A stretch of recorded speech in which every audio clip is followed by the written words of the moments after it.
कोई भी सपना साकार करने के लिए सबसे जरूरी है सही कोच का होना। चुनिए सक्सेस एकेडमी रायपुर को और करें अपने IAS PSC और व्यापम का सपना साकार।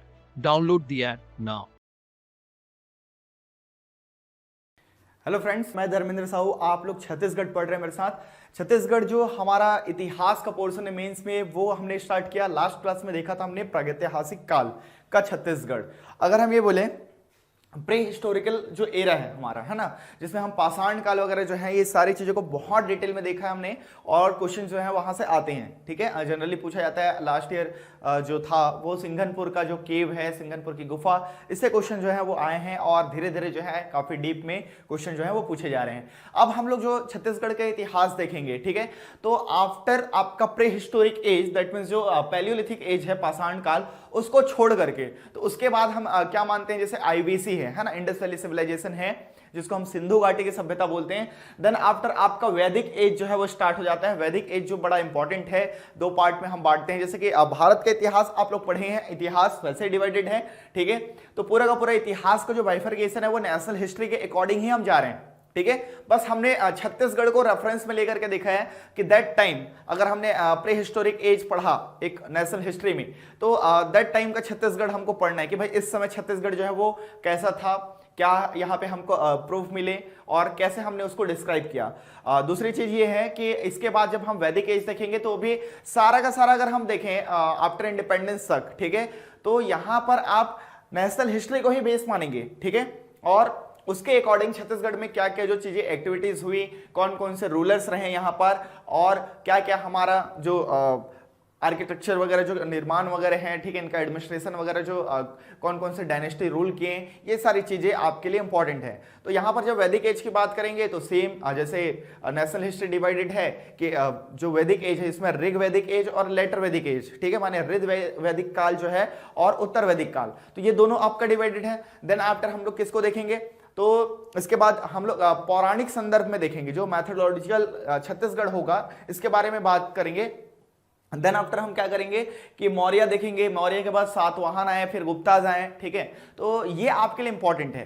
फिर यहाँ के बाद ये जो सीक्वेंस जो चल रहा है, ठीक है, इसके बाद अगर हम बात करें तो यहाँ पर इसी से रिलेटेड ये सब हमारे एंसेंट हिस्ट्री के पार्ट हैं, ठीक है, प्राचीन छत्तीसगढ़ के।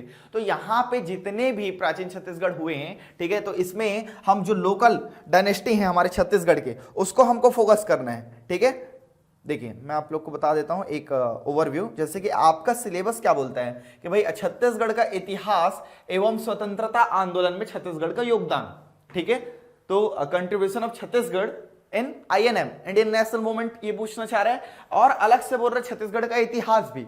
ठीक है, तो अगर हम इसको बाइफरकेट करने की कोशिश करें तो छत्तीसगढ़ का जो इतिहास है, ठीक है, तो ये एक अच्छा इमेज जो मुझे मिला मैंने ऐड कर दिया। ठीक है, यही सब चीजों को बताने में और एक फ्लो चार्ट में समझाने में काफी ज्यादा इजी है। ठीक है, तो यहां पर छत्तीसगढ़ का इतिहास को अगर हम बात करें तो ये अलग अलग पार्ट में डिवाइडेड है। ठीक है, इतिहास एवं यहां पर आपका सिलेबस जो है अलग हो जाता है। INM के बारे में, इंडियन नेशनल मूवमेंट जो स्वतंत्रता आंदोलन है, इसके बारे में अलग ही बात करते हैं। और थर्ड पार्ट हमारा हो जाता है छत्तीसगढ़ राज्य का निर्माण, है ना, ये तो काफी एडमिनिस्ट्रेटिव और इन सब चीजों से है। आफ्टर 47 की बात है, ठीक है, कहीं ना कहीं आप देखोगे सेंट्रल प्रोविंस से लेकर के मसला जो है वो चालू हो गया था छत्तीसगढ़ निर्माण की। लेकिन जो चालू हुआ आपका राज्य अस्तित्व में आया 2000 में, तो उसके पहले कितने साल पहले हुए, ये सब चीजें जो है वो एक्टिविटीज जो है वो दिखेंगी। हालांकि सेंट्रल प्रोविंस के टाइम पर छत्तीसगढ़ जो है वो बनने का जो है वो शुरू हो गया था आपका प्रोसीजर, अगर मैं बात करूं। ठीक है, तो यहां पर इतिहास देखेंगे तो इतिहास को कैसे देखा हमने, सबसे पहले पाषाण काल देख चुके हैं। ठीक है, आपका प्री हिस्टोरिक एज का पार्ट है वो प्रागैतिहासिक काल, इतिहास से भी पहले का काल है वो। ठीक है, ये माना जाता है क्योंकि आदिम युग है, वहां पर कोई इतिहास हमको नहीं मिलते हैं, सिर्फ हम साक्ष्य के आधार पर ही इतिहास को पढ़ते हैं। ठीक है, यहां पर अगर हम देखें तो वैदिक युग देखेंगे। ठीक है, वैदिक युग से गुप्त काल, गुप्त से जो इंपॉर्टेंट आपके राजवंश होंगे ये भी आ जाएंगे, जिसको हम स्थानीय राजवंश और लोकल डायनेस्टी के नाम से जानते हैं छत्तीसगढ़ के। ठीक है, जिसमें आपका राजर्षि तुल्य कुलवंश है, नलवंश है, सरबपुरी है, पांडुवंशी, ये सब इंपॉर्टेंट है। इसके अलावा और भी है। ठीक है, ऐसा नहीं है कि इसके अलावा नहीं है, आपका मेघ वंश है, पर्वत द्वारक वंश है, ठीक है, और आपके जो नल वंश पांडु वंश को अलग पढ़ेंगे, पांडु वंश सोम वंश को अलग पढ़ेंगे। ठीक है, और बस्तर के राज्य जो है आपका उसको भी पढ़ेंगे। ठीक है, जैसे कि आप देखोगे पूरे के पूरे बस्तर जो है वो 3 आपके राजवंश से खत्म हो जाते हैं। ठीक है, सिर्फ 3 राजवंश। कौन है? तो नल, नाग और आपके काकतीय। ठीक है, जो नाग वंश है वही छिंदक नाग वंश कहला है। तो नल, नाग और काकतीय में पूरा का पूरा बस्तर का इतिहास सिमट के रह गया। माने सिमटा नहीं है, ये काफी लंबे समय तक रूल किए। एक्चुअली में आप ऐसा कहें तो ज्यादा अच्छा है। मतलब एंशिएंट टाइम में आपको कौन सी डायनेस्टी मिलेगी? तो नल डायनेस्टी मिलेगी। ठीक है, बीच में जो पीरियड आएगा उसमें कौन मिलेंगे? तो छिंदक नाग डायनेस्टी मिलेगी। फिर काकतीय जो रूलर है वो काफी लंबे समय तक यहाँ पर रूल किए। ठीक है, आफ्टर इंडिपेंडेंस तो यहाँ से पूरा का पूरा बस्तर इतिहास 3 आपके जो डायनेस्टी उसमें खत्म हो जाता है। लेकिन छत्तीसगढ़, क्योंकि जो हम छत्तीसगढ़ की बात करते हैं, जो हम कोसल क्षेत्र की बात करते हैं, तो आज का मिड छत्तीसगढ़ और उत्तरी क्षेत्र जो है ये शामिल था। ठीक है, आपका संबलपुर वाला क्षेत्र शामिल था, आपका अनूपपुर सोहागपुर वाला क्षेत्र जो है वो शामिल था, आपका एमपी वाला जो रीजन है मैकाल क्षेत्र के करीब में। ठीक है, तो ये सब चीजों को हमको डिटेल में पढ़ना है, क्योंकि आपकी जो आंसर राइटिंग होगी ये आपके कंटेंट पर डिपेंड करती है। प्री और मेंस के सिलेबस में कुछ खास फर्क नहीं है छत्तीसगढ़ में। ठीक है, बट आपके पास कंटेंट होंगे तब आप अच्छा लिख पाएंगे, अच्छे कंटेंट देंगे, अच्छे मार्क्स गेन करेंगे। ठीक है, ये आपके लिए इंपॉर्टेंट होगा। फिर हम मिडाइवल में इसी को बांट देते हैं। ये आपका अगर हम लेकर के चले तो एंशिएंट माने प्राचीन इतिहास में ये सारी चीजों को हमको पढ़ना है। फिर मिडाइवल की अगर हम बात करें, मध्य काल की बात करें, तो यहां पर कल्चुरी और उसका प्रशासन जो है इसको हम मानते हैं। ठीक है, जहां मराठा का आपका आधिपत्य आता है वहां से हम आधुनिक छत्तीसगढ़ में या आधुनिक इतिहास में पहुंच जाते हैं। ठीक है, ये मिडाइवल जस्ट खत्म होता है और आधुनिक जो आपका इतिहास है वहां शुरुआत हो जाती है। हालांकि पूर्ण आधुनिक जो है आप ब्रिटिशर्स को ही मानते हैं, लेकिन मराठा के जो अधीन आया यहां से आधुनिक छत्तीसगढ़ का इतिहास है वो स्टार्ट हो जाता है। और इसी में हम पढ़ते हैं छत्तीसगढ़ की पूर्व रियासतें और जमींदारियां, जो कि बहुत सारे जमींदारियां उस समय आ गई थी। हालांकि कल्चुरी कालीन से हमको जो जमींदारी है वो देखने को मिलता है। ठीक है, और फिर अगर हम बात करें ये सारी चीजें कंप्लीट हो जाएगी। हालांकि रियासतें जो एक्चुअल टर्म आया, ठीक है, प्रिंसली स्टेट, ये एक्चुअल टर्म जो है वो ब्रिटिश काल पे आया। ब्रिटिशर्स ने उनको जो बड़े बड़े आपके जमींदारी थे, ठीक है, उनको रियासतों का दर्जा दिया। जैसे कि हम 14 रियासत पढ़ते थे ना, तो ऐसा नहीं कि 14 रियासत या 14 ही जमींदारियां थी, उससे बहुत सारी जमींदारियां थी। ठीक है, जिसको अपने क्षेत्र में मिला लिया गया। जैसे मराठा उसको खालसा क्षेत्र बोलते थे, जो उनके डायरेक्ट कंट्रोल में होता था। ठीक है, अब अगर हम बात करें स्वतंत्रता आंदोलन की, जो नेशनल मूवमेंट होगा आपका, ठीक है, आपका छत्तीसगढ़ में, ठीक है, ये आपके लिए बहुत इंपॉर्टेंट है। इसे क्वेश्चन जो है वो काफी आते हैं। ये आपके मॉडर्न छत्तीसगढ़ का मेन पार्ट होता है। तो मॉडर्न छत्तीसगढ़ में शुरुआत तो आपका हो गया, ठीक है, कहां से? मराठा से ही। लेकिन इसमें इंडियन नेशनल जो मूवमेंट है, भारतीय राष्ट्रीय स्वतंत्रता आंदोलन की हम बात करते हैं, तो यहां पर जो मूवमेंट हुआ, ठीक है, इसी के कारण जो है हमको आजादी मिली। तो ये हमारे लिए बहुत इंपॉर्टेंट है। इसमें काफी लीडर्स जो है उभर करके आए और पूरा का पूरा देश जो है वो यूनाइट हुआ। ठीक है, और जो विदेशी ताकत थी ब्रिटिशर्स से, उनको खदेड़ने की बात हुई और खदेड़े भी। ठीक है, तो इसमें गांधी जी का जो रोल है मेनली यहां पर आईएनएम में वो देखते हैं, क्योंकि कांग्रेस और इन सब चीजों की जब स्थापना हुई तो गांधी युग की जब बात करते हैं तो वहां पर हमको जो आंदोलन मिलते हैं वो बड़े इंपॉर्टेंट हो जाते हैं, है ना। इंडियन नेशनल मूवमेंट आप नेशनल हिस्ट्री में भी अलग से पढ़ते हैं। तो इसमें 2-4 पॉइंट्स हैं। जैसे ब्रिटिश अधीनता में छत्तीसगढ़ जब आया, मराठा से आकर के ब्रिटिश में, ठीक है। फिर इसके बाद क्या देखेंगे? थोड़ा सा सामंती राज, फ्यूडल सिस्टम जो है ये आपके लिए इंपॉर्टेंट है।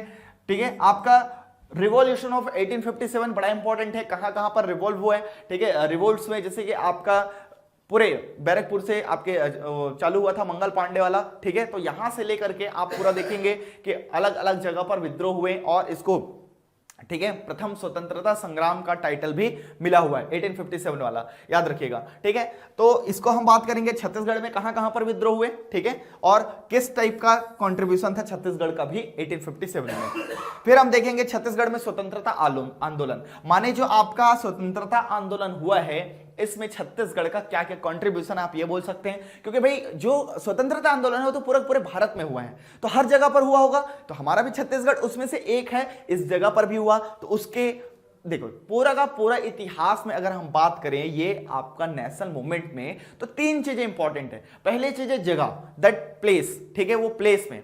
उसके बाद है लीडर्स, जो लीडर्स हैं, है ना, कौन लीड किया और कौन सी जगह में हुआ। और मेनली ऑब्जेक्टिव तो आपके नेशनल जो लेवल पे डिसाइड किया जाएगा वही रहेगा ना, ऑब्जेक्टिव चेंज नहीं होंगे। क्यों? क्योंकि अगर उनको सत्याग्रह करना है तो वहां नेशनल लेवल पे गांधी जी ने किया कि भाई सत्याग्रह स्टार्ट कर रहे हैं, तो सत्याग्रह यहां भी होगा, उसमें ऑब्जेक्टिव में कोई चेंजेस नहीं है, इसलिए कॉन्ट्रीब्यूशन बोला गया है, आप ध्यान दीजिएगा। ठीक है, इसमें कुछ जंगल सत्याग्रह भी इस समय शामिल होते हैं। फिर श्रमिक, कृषक और जनजाति जो आंदोलन हुए छत्तीसगढ़ से रिलेटेड, ये आपके लिए इंपॉर्टेंट है, जिसमें से जनजातीय आंदोलन को हम हमने बहुत अच्छे से, ठीक है, देखा भी था प्री में और मेंस में भी उसको देखेंगे। ठीक है, तो ये आपके लिए इंपॉर्टेंट है। फिर छत्तीसगढ़ राज्य का जो निर्माण है, यहां से आपका, ठीक है, छत्तीसगढ़ फॉर्म हुआ और यहां से आपका इतिहास जो है वो कंप्लीट हो जाता है। तो ऐसे हमको पढ़नी है। ठीक है, तो स्टार्ट करते हैं हमारा वैदिक युग से। ठीक है, मेनली आपका एंशिएंट हिस्ट्री, छत्तीसगढ़ का प्राचीन इतिहास। ठीक है, तो देखते हैं एंशिएंट हिस्ट्री। आप एक इमेज देख पा रहे होंगे। ठीक है, तो ये आप ध्यान दीजिएगा, जब हम एंशिएंट हिस्ट्री की बात करेंगे, प्राचीन इतिहास की बात करेंगे, तो कहां से लेकर के चलेंगे हम? आईवीसी से लेकर के चलेंगे। इंडस वैली सिविलाइजेशन बड़ा इंपॉर्टेंट है। ठीक है, इंडस वैली सिविलाइजेशन। देन इसके बाद हम क्या करेंगे? वैदिक एज की बात करेंगे। ठीक है, माने वैदिक एज में क्या था, ये देखो, ये एकदम सीक्वेंस है। ठीक है, इसके बाद जब आएंगे, ठीक है, तो आपका मेथडोलॉजिकल आएगा। ठीक है, मेथडोलॉजिकल आपका जो हिस्ट्री है, दैट मींस पौराणिक हिस्ट्री जिसको हम बोलते हैं। ठीक है, इसमें रामायण एरा, महाभारत एरा जो है वो बड़े इंपॉर्टेंट है। एपिक एरा भी इसको कहा जाता है, क्योंकि हमारे सबसे बड़े ग्रंथ है, महाग्रंथ है।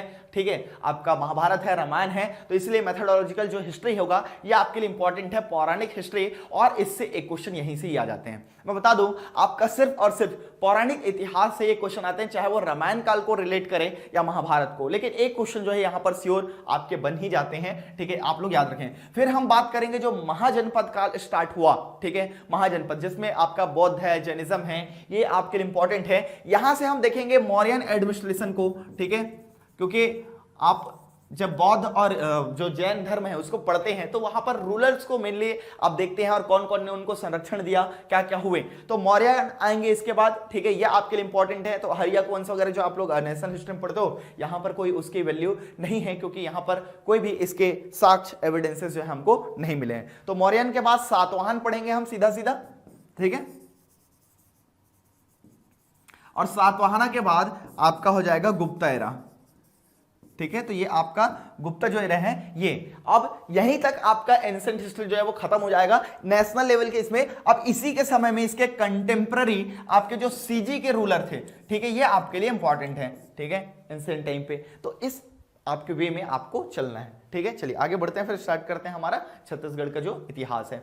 आईवीसी की हम बात करते हैं, सिंधु घाटी सभ्यता की बात करते हैं। ठीक है, तो यहां पर छत्तीसगढ़ी और छत्तीसगढ़ी हो गया, ये एक्चुअली में छत्तीसगढ़ है। ठीक है, आप लोग ध्यान दीजिएगा, कई बार ह्यूमन एरर हो जाते हैं। यहां पर अगर हम बात करें तो आईवीसी के समय, जिसको नगरी सभ्यता कही जाती है, ठीक है, विश्व के सबसे पहली नगरी सभ्यता जो है, माने पहली जो सिविलाइजेशन आई वो आपका अर्बन सिविलाइजेशन है, ना कि आपका रूरल सिविलाइजेशन है। ठीक है, वो ग्रामीण नहीं था, वो कैसा था, नगर में रहते थे लोग। दैट मींस ये हमारा अर्बन सिविलाइजेशन था। सबसे पहले जो सिविलाइजेशन हम पढ़ते हैं वो अर्बन सिविलाइजेशन के बारे में पढ़ते हैं। और इसी नगरी सभ्यता से अगर हम बात करें, कोरिलेट करें छत्तीसगढ़ के हिस्ट्री के, तो हम बोलते हैं कि भाई इस समय कोई भी प्रूफ नहीं मिला या अस्तित्व नहीं था छत्तीसगढ़ का। देखिए, ये कहना गलत है कि छत्तीसगढ़ का अस्तित्व नहीं था। आप ये कह सकते हैं कि इस समय का कोई भी प्रूफ छत्तीसगढ़ में नहीं मिला है कि था, अब मिल रहे हैं। याद रखिएगा, अब मिल रहे हैं, क्योंकि तरी घाट में जब खुदाई हो रही है, ठीक है, तरी घाट हो गया, जमराव हो गया, आपका रीवा है, ये तीन जगह को एएसआई से परमिशन लेकर के आपका यहां पर एएसआई जो है वो खोदने की परमिशन दी है, पुरातात्विक क्षेत्र घोषित किए गए हैं। ठीक है, दीज आर आर्कियोलॉजिकल साइट्स, निवेस्ट आर्कियोलॉजिकल साइट्स ऑफ छत्तीसगढ़, आप ये बोल सकते हैं। ये क्वेश्चन आया भी हुआ है प्री में। ठीक है, जमराव के बारे में आया, रीवा के बारे में आया है। ठीक है, और आपका तरी घाट भी आ चुका है। तो ये आप लोग ध्यान रखें। तो अब तक नहीं मिला था, दैट डजंट मीन कि अब नहीं मिला है, क्योंकि हमारा जब छत्तीसगढ़ का इतिहास आदि मानव के काल के इतिहास से जुड़ा हुआ है, तो आप कैसे बोल सकते हैं कि छत्तीसगढ़ का इतिहास यहां पर नहीं है, आपके पास नहीं है। एट प्रेजेंट हमारे पास कोई प्रूफ या एविडेंसेस नहीं है। दोनों चीजों में फर्क है। ठीक है, एक नहीं होने की दावा करना और एक जानकारी नहीं होना, बोथ आर डिफरेंट। ठीक है, दोनों के दोनों बहुत अलग हैं। तो यहां पर हम बोलते हैं कि छत्तीसगढ़ में सिंधु घाटी की सभ्यता के समय जीवन के पुरातात्विक प्रमाण नहीं मिले। आप ये ध्यान रखिएगा, पुरातात्विक प्रमाण नहीं मिले हैं, लेकिन ये आपके पुराने हिस्ट्री में है। महानदी के किनारे प्राचीन बंदरगाह जो कुछ प्रमाण मिले हैं, ये रिलेट किए जाते हैं, क्योंकि काफी 5000 से भी ऊपर साल माने जाते हैं। और आपको पता होगा कि लगभग, ठीक है, 2300 से 2500 बीसी से माना जाता है ना आपका, है ना। 2500 मानते हैं कुछ लोग, और कुछ लोग जो है वो 2300 बीसी मानते हैं। 2300 बीसी से आपका 1750, है ना, या 1500 तक ले लेते हैं। ये आपका आईवीसी पीरियड माना जाता है, इंडस वैली सिविलाइजेशन का। ठीक है, सिंधु घाटी सभ्यता का आपका इतिहास का पीरियड माना जाता है। तो भाई इससे भी पुराने, इससे भी पुराने 10,000 20,000 साल के आपको प्रूफ मिले हैं। ठीक है, आपके जो शैलाश्रय है आपके, ठीक है, जो रॉक शेल्टर्स हैं ये सब मिले हैं, वहां पे पेंटिंग्स मिली है जो प्रागैतिहासिक काल के हैं, प्राचीन आपके समय के हैं। तो भाई छत्तीसगढ़ का इतिहास कैसे नहीं था? तो आप ये नहीं बोलेंगे कि इस समय इतिहास नहीं था या छत्तीसगढ़ का नामो निशान नहीं था। हमारा छत्तीसगढ़ जो है इसकी इतिहास उतनी पुरानी है जितनी आप प्राचीन विश्व का इतिहास पढ़ते हैं, न सिर्फ भारत का। ठीक है, क्योंकि जब मानव, आदि मानव जो गुफाओं और कंदराओं में निवास करता था, उस समय के शेल्टर्स भीमबेटका वगैरह जैसे मिले, वो छत्तीसगढ़ में भी ये सारी चीजें देखने को मिली है जो हम देख चुके हैं। तो यहां पर आप याद रखिएगा, ये लेटेस्ट आपका महानदी के किनारे जो प्राचीन बंदरगाह मिले हैं ये आपके लिए इंपॉर्टेंट है। ऊपर से तरी घाट में जब जो खुदाई हो रही थी, जो कि आज दुर्ग जिले में पाटन तहसील के अंतर्गत आता है ना, तो ये तरी घाट में अभी कुछ सातवाहन के मिले हैं, और इससे पहले एक स्वास्तिक और ऐसे ऐसे मृद भांड, ठीक है, आपको पता ही होगा जो मिट्टी के होते हैं मृद भांड। ठीक है, तो इन सब चीजों को रिलेट करके देखा जा रहा है आईबीसी पीरियड से। तो ये बड़ा इंपॉर्टेंट है, आप करंट पे भी नजर रखें और डेटास को अच्छे से दे। तो अभी तक हमारे पास प्रूफ नहीं थे, दैट मींस छत्तीसगढ़ को प्रमाण नहीं मिलते थे, फिर भी मैंने एक लाइन डाला, महानदी के किनारे प्राचीन बंदरगाह की जो कुछ प्रमाण मिले हैं, जैसे कि हमने देखा था लोथल उस समय एक व्यापारिक केंद्र था। ये माना जा रहा है जब ये बंदरगाह और इन सब चीजों की खोज हुई थी तो ये एक व्यापारिक केंद्र था आपका। और महानदी, ठीक है, पूरे छत्तीसगढ़ की सबसे बड़ी नदी है, याद रखिएगा, सबसे बड़ी नदी है। इवन देन एशिया का सबसे बड़ा जो आपका डैम है वो महानदी में ही बना है, हमारी छत्तीसगढ़ की नदी में बना है। चीजों को समझिए, ठीक है, आपका हीराकुंड डैम। चलिए देखते हैं पौराणिक काल में। तो आपको समझ में आ गया होगा आईबीसी के समय में छत्तीसगढ़ को कैसे रिलेट करना है। इन द क्वेश्चन अगर आता है आप नकारेंगे नहीं कि भाई छत्तीसगढ़ का इतिहास ही नहीं था आईबीसी के समय में, ठीक है। लेकिन अब इन सब चीजों को ध्यान से सुनना है। हाँ, यहां पर अगर हम बात करें कि छत्तीसगढ़ से रिलेटेड कोई पर्टिकुलर प्लेसेस का नाम मिला था क्या, तो हमको नहीं मिला है। दोनों चीजों में फर्क है, लेकिन छत्तीसगढ़ डेफिनेटली था, आपको पता ही है, ठीक है। और ये प्रूफ मिल रहा है ना, मैं ये नहीं बोल रहा हूं, आपको महानदी के जो बंदरगाह मिले वो आपके लिए इंपॉर्टेंट है। अब जो मेथोडोलॉजिकल आपका रेफरेंस है, ठीक है, जो संदर्भ में अगर हम बात करें छत्तीसगढ़ के, तो इसमें दो चीजें बड़े इंपॉर्टेंट होते हैं पौराणिक संदर्भ में। एक है आपका रामायण, दूसरा है महाभारत, ठीक है। दोनों इंपॉर्टेंट है। इस समय आप हाईलाइटेड देख रहे होंगे एक पिक्चर से, दक्षिण कोसल, ठीक है। तो दक्षिण कोसला जो लिखा हुआ है, ये दक्षिण कोसला वाला जो क्षेत्र है, ये आपको पौराणिक नाम से मिलते हैं, कोसल नाम से इस क्षेत्र को जाना जाता था। अगर हम बात करें कोसल, या फिर हम इसको अगर छत्तीसगढ़ी में अगर करेंगे ना तो कोसल होता है, याद रखना। ये श लिखाता है क्योंकि माता कौशल्या, तो वो स होता है, याद रखिएगा, कौशल नरेश। लेकिन एक्चुअल में ये कोसल है ना। मैं भी ये मान रहा हूं कि कोसल है, लेकिन कहीं कहीं पर ये कौशल लिखाता है, ध्यान दीजिएगा। ये आप लोग इंपॉर्टेंट है, इसको ध्यान देना। हालांकि कौशल ये लिखेंगे तो ज्यादा अच्छा है। पौराणिक काल का कोसल प्रदेश बाद में उत्तर कोसल और दक्षिण कोसल में ये डिवाइड हो गया। आपको पता ही है रामायण काल में लव और कुश जब भगवान राम के, है ना, या राजा राम के दो बेटे हुए तो डिवाइड हो गया पूरा कोसल क्षेत्र। तो वहीं से दक्षिण कोसल और उत्तर कोसल क्षेत्र आया। तो ये वाला उत्तर वाला अयोध्या वाला जो एरिया है ये उत्तर कोसल का लाया, और दक्षिण वाला जो एरिया है हमारा छत्तीसगढ़ जो मेनली आता है वो आपका दक्षिण कोसल का रहा है। यहां पर आप देखेंगे तो बस्तर वाला क्षेत्र शामिल नहीं था दक्षिण कोसल में, वो एक अलग ही क्षेत्र चलता था, ठीक है। आप लोग याद रखें, कांकेर और उससे उत्तरी क्षेत्र जो है वो कोसल में शामिल थे। यहां पर दो भागों में विभक्त हो गया। प्राचीन दक्षिण कोसल ही वर्तमान छत्तीसगढ़ का नाम जो है एक्चुअली में हम लेते हैं, ठीक है, याद रखिएगा। छत्तीसगढ़ की सबसे बड़ी नदी महानदी उस समय चित्रोत्पला कहलाती थी, क्योंकि महाभारत में भीष्म पर्व और बहुत सारी चीजें हैं जिसमें इसका नाम साफ साफ उल्लेख है, और उस समय महानदी का नाम चित्रोत्पला जो है वो मिलता है। इस नदी का उल्लेख मत्स्य पुराण और महाभारत के भीष्म पर्व और ब्रह्म पुराण, ये तीन जगह पर रेफरेंस हैं जो आपके मिले हैं। और लास्ट जो ईयर है 2018 में ये पूछा भी गया था कि चित्रोत्पला जो है, ठीक है, वो नाम कब महाभारत कालीन नाम या फिर कब जो है वो लिया गया था, या कब का नाम है। प्राचीन नाम तो बहुत सारे हैं, ठीक है, नीलोत्पला है, चित्रोत्पला है, कनक नंदिनी है, महानंदा है, ये सारे नाम आपके महानदी के ही हैं। लेकिन मेथोडोलॉजिकल में कब है, कौन सा नाम है और कब का है, तो यहां पर हम बात करें तो चित्रोत्पला जो नाम मिलता है ये आपका पौराणिक नाम है, जिसका रेफरेंस आपका महाभारत के भीष्म पर्व में, ठीक है, ब्रह्म पुराण में और मत्स्य पुराण, जो कि सबसे प्राचीन पुराण या सबसे पहला पुराण माना जाता है आपका मत्स्य पुराण। 18 है पुराणों की संख्या, आपको पता ही होगा, ठीक है। तो ये इसमें उल्लिखित है आपके महानदी के बारे में, ठीक है। तो यहां पर आपको रेफरेंस जो है वो डायरेक्टली मिलते हैं, ठीक है। इसमें पिक्चर्स हैं जो आपको हेल्प करेंगे, ठीक है, पढ़ने में। चलिए देख लेते हैं अब रामायण काल में हमारा छत्तीसगढ़, रामायण काल से रिलेटेड हमारे पास क्या क्या प्रूफ्स जो है वो मिले हैं। हम दावा तो कर रहे हैं छत्तीसगढ़ जो है वो रामायण एरा से रिलेटेड है, but if we have the proofs, ठीक है, तभी तो काम बनेगा। तो भाई जब हमारे पास कोई सबूत नहीं होंगे, कोई प्रमाण नहीं होंगे, तो हम कैसे दावा करेंगे, ठीक है, कि ये छत्तीसगढ़ जो है ये रामायण काल से रिलेटेड था।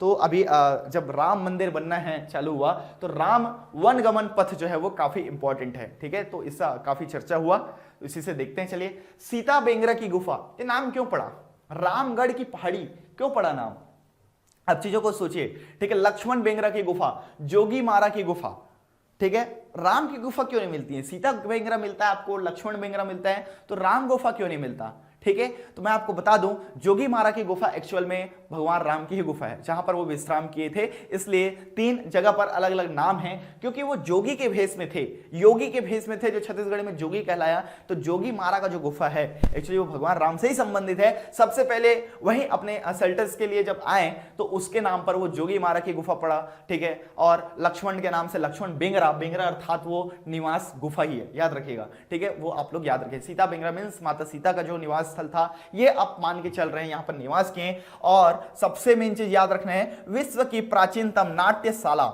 जो oldest theatre of the world हम अगर लेते हैं, एशिया तो लेते हैं, अब ये वर्ल्ड में ले रहे हैं, तो सीता बेंगरा की गुफा में जो स्टेज बने हैं, ठीक है, आपका है कहां पर, ये रामगढ़ हिल में है, रामगढ़ की पहाड़ी में, जो कि आपका कहां पर पड़ता है, आपके मेन पार्ट से नीचे उदयपुर, अभी उदयपुर है, ठीक है, तहसील, वहां पर आपके लिए इंपॉर्टेंट है, ये सरगुजा जिले में पड़ता है, रामगढ़ की पहाड़ी, इसमें आपको मिलेंगे सीता बेंगरा, लक्ष्मण बेंगरा और जोगी मारा की गुफा, ठीक है। अभी इसको मौर्य से भी रिलेट करेंगे, लेकिन अभी हम किससे रिलेट कर रहे हैं, हम आपका पढ़ रहे हैं पौराणिक रेफरेंसेस पढ़ रहे हैं, जो आपके लिए इंपॉर्टेंट है महाभारत या फिर रामायण में। तो यहां पर हमने किससे लिया, रामायण से लिंक किया, सीता बेंगरा, लक्ष्मण बेंगरा, जोगी मारा की गुफा। अभी सारी चीजें क्लियर हो जाएंगी। तो ये आपके रामायण एरा से एक प्रूफ हो गए, ठीक है, नाम के अकॉर्डिंग।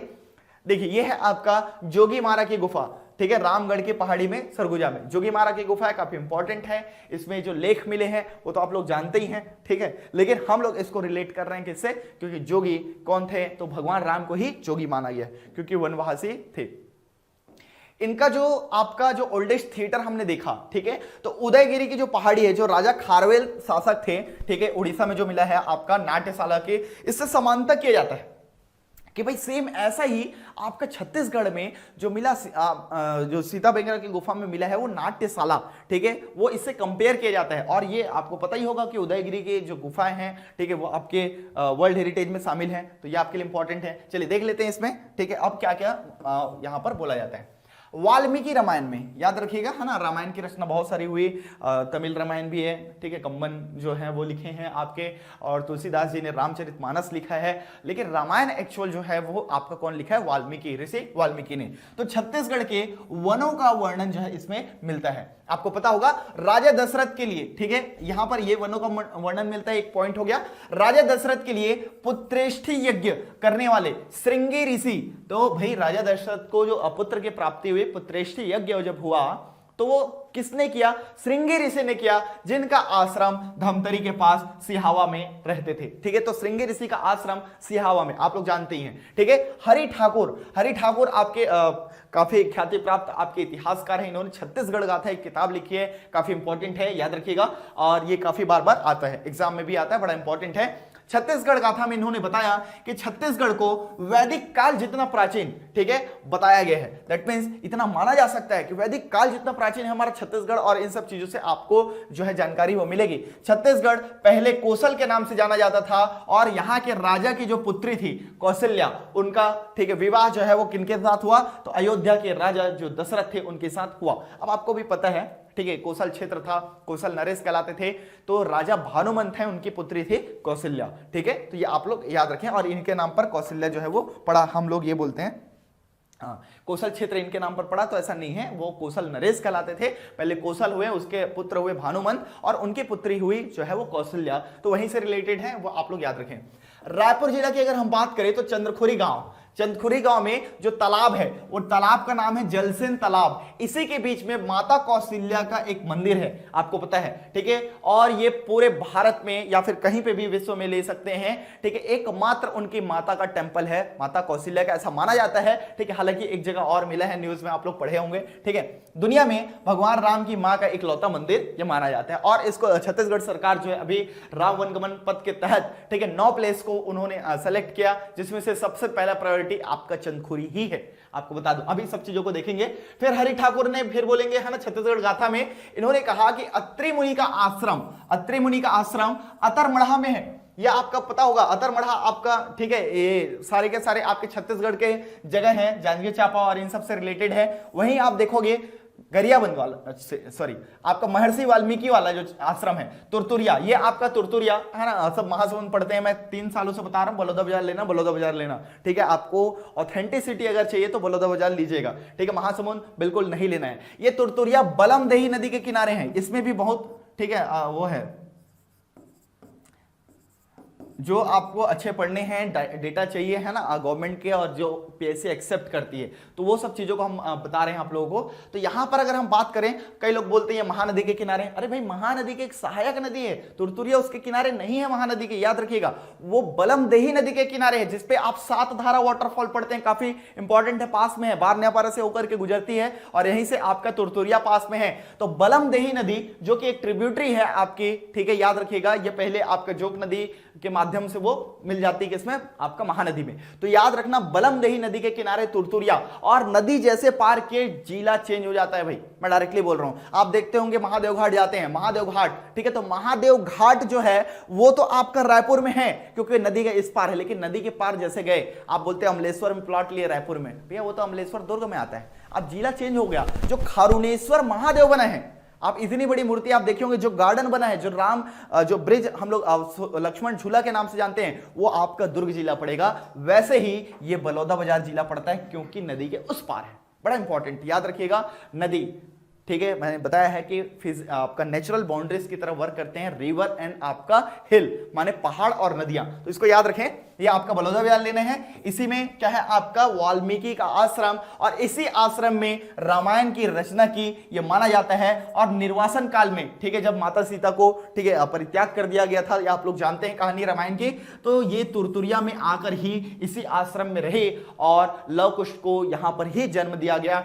इसीलिए लव कुश की जन्म स्थली के नाम से तुरतुरिया फेमस है, जहां छेरछेरा पुण्य में मेला लगता है, अभी हुआ ना छेरछेरा, तो ये आप लोग को याद रखना है, ठीक है। तो ये रामायण काल से रिलेटेड आपका इंपॉर्टेंट प्लेस है। यहां पर अगर हम बात करें, हनुमान रक्षित भाषाविद बोला जाता है, विद है ना, बड़ा इंपॉर्टेंट है। डॉक्टर मन्नूलाल यदु, जिसको मनु के नाम से भी जानते हैं, तो इन्होंने दंडकारण्य, रामायण वगैरह ऐसे कई सारी किताबों की रचना की है। और यहां पर हमारा छत्तीसगढ़ में राम वन गमन मार्ग, जो कि गवर्नमेंट जो है इसको डिसाइड किए हैं, और इसमें हम बात करेंगे, अभी काफी सारे प्लेसेस हैं, ठीक है, जैसे कि 75 जगह पर ये गए हैं, मैंने आए हैं, ऐसे 75 जगह मिलते हैं, 75 प्लेसेस मिलते हैं जो भगवान राम से संबंधित है, जिसमें से 51 प्लेसेस ऐसे हैं जहां पर उन्होंने स्टे किया है, रुके हैं, यहां छत्तीसगढ़ के क्षेत्र में, ठीक है। पूरा का पूरा कहां से आए, तो हम ये मानते हैं कि जो कोरिया है ना, सरयू नदी पार करके इस क्षेत्र से आए, और इन टाइप इस जैसा वो रूट था इनका, ठीक है, आपका रामाराम सुकमा कोंटा होते हुए गए, और यहीं पर सबसे पहले जो आए छत्तीसगढ़ के क्षेत्र में, तो कोरिया में आप देखे होगे, इधर का जो तहसील है भरतपुरी, जनकपुरी, ठीक है। क्यों भरत और जनक किसके नाम है, आप खुद सोचिए, तहसील के नाम ही है भरतपुरी, जनकपुरी। तो सबसे पहले यहां पर चौका जो लगाया गया, तो सीतामढ़ी हर चौका ये पहला स्थान हो जाता है, ठीक है। कोंटा जो है अंतिम हो जाता है, रामाराम को भी शामिल किया गया था, 9वां प्लेस है वो, टोटल 9 प्लेसेस हैं, ठीक है। अभी चलिए देखेंगे हम, मैं बता भी दूंगा। तो ये आपका, ठीक है, राम वन गमन पथ ये माना जाता है, दंडकारण्य में ही उनका एक्साइल या फिर वनवास का सबसे ज्यादा टाइम जो है वो बीता है। आप इस पिक्चर में ज्यादा अच्छे से देख सकते हैं, क्योंकि मैंने इसमें हाईलाइट किया। सबसे पहले चीज आप लोग देख सकते हैं, छत्तीसगढ़ टूरिज्म बोर्ड, तो जो भी पढ़ रहे हैं हम, गवर्नमेंट के डेटा पढ़ रहे हैं, बड़े इंपॉर्टेंट है, ठीक है। तो यहां पर देखो 51 प्लेसेस हैं जहां पर क्या है, भगवान राम ने जो स्टे किया यहाँ पर, ये बड़ा इंपॉर्टेंट है। राम मंदिर वगैरह जब बन रहे हैं तो बहुत ज्यादा हाईलाइट हो गया, तो आपको कंटेंट्स की कोई कमी नहीं आएगी आंसर लिखने में, मेंस की क्लासेस हम कर रहे हैं, ठीक है। तो यहां पर सबसे पहले 8 प्लेसेस को शामिल किया गया था, लेकिन बाद में एक रामाराम को जोड़ा गया, तो टोटल 9 प्लेसेस ऐसे हैं छत्तीसगढ़ में जिसको छत्तीसगढ़ गवर्नमेंट जो है वो एज अ टूरिज्म डेवलप कर रही है। और फर्स्ट प्रायोरिटी की अगर हम बात करें वो है आपका चंद्रखुरी, ठीक है। आपको पता होगा रायपुर का चंद्रखुरी माता कौशल्या का जो धाम है, टेंपल है, वो याद रखें, ठीक है। तो यहां पर जो है पहली बार जब आए उनको नगर में प्रवेश वर्जित था, याद रखिएगा। एक्साइल के ड्यूरिंग एक्साइल की अगर हम बात करें या वनवास की बात करें तो वो नगर में नहीं आए, यहां पर आए नहीं वनवास के समय, लेकिन उनका मंदिर था, वो इनका ननिहाल है। तो बोलते हैं ना भाई लोगों के लिए होंगे वो भगवान राम, हमारा तो छत्तीसगढ़ में क्या बोलते हैं, हमारा तो भांचा है, भांचा मतलब इनका ननिहाल है, ये गोसल क्षेत्र, तो ये बड़ा इंपॉर्टेंट है। तो आप लोग जान लीजिएगा सीतामढ़ी हर चौका पहला आपका जगह है, जबकि रामाराम जो कि सुकमा में पड़ता है, हालांकि कोंटा भी इनसे संबंधित है, लेकिन रामाराम को शामिल किया गया है। और छत्तीसगढ़ का अंतिम छोर जो भगवान राम से संबंधित है कोंटा, सीतामढ़ी हर चौका से लेकर के कोंटा। तो ये राम वनगमन पथ है, थोड़ा सा लंबा इसलिए किया गया ताकि इंपॉर्टेंट है, आपको याद रखना है। अब ये प्लेस देखो 9 प्लेस है ना, बहुत याद रखना भी आसान है अगर आप मैप के थ्रू करेंगे। तो आपका हो गया सीतामढ़ी हर चौका और रामगढ़, ये आपका सेकंड, ये फर्स्ट और सेकंड, ठीक है। सरगुजा डिवीजन में 2 है मात्र, बिलासपुर में सिर्फ 1 है, यह है आपका शिवरी नारायण, यह है तीसरा, याद रखिएगा। 9 प्लेसेस को, ठीक है, शामिल किए हैं। जबकि आपका जो छत्तीसगढ़ मिड रायपुर वाला जो डिवीजन है, इसमें 4 प्लेसेस हैं आपके लिए इंपॉर्टेंट है, वो आप लोग याद रखें, ठीक है। ये आपका ऋषि, यहां पर तुरतुरिया भी जो है ना ये शामिल हुआ है अभी क्षेत्र में, तो चौथा नंबर जो है वो तुरतुरिया है, ठीक है। अभी 9 प्लेसेस को जो किए हैं, इसके बाद जो रायपुर वाला है इसको मैं लिख लेता हूं यहां पर, ठीक है। इसके बाद आपका रायपुर है, फिर आपका राजिम भी है 6वें में, कुलेश्वर जी का जो है, ठीक है। इसके बाद आपका लोमर्सी ऋषि का आश्रम, या फिर इसको सिहावा को ले लीजिए, ठीक है, सिहावा, ये राजिम में लोमस ऋषि का आश्रम है, वो याद रखना, ठीक है। और इसके साथ साथ जो कुलेश्वर महादेव टेंपल जो नदी के बीचों बीच है, ये माना जाता है वो माता सीता जो है वहां पर पूजा करती थी, ठीक है। तो सिहावा में आपका श्रृंगी ऋषि का आश्रम, श्रृंगी ऋषि का आश्रम, ठीक है, ये आप लोग याद रखें।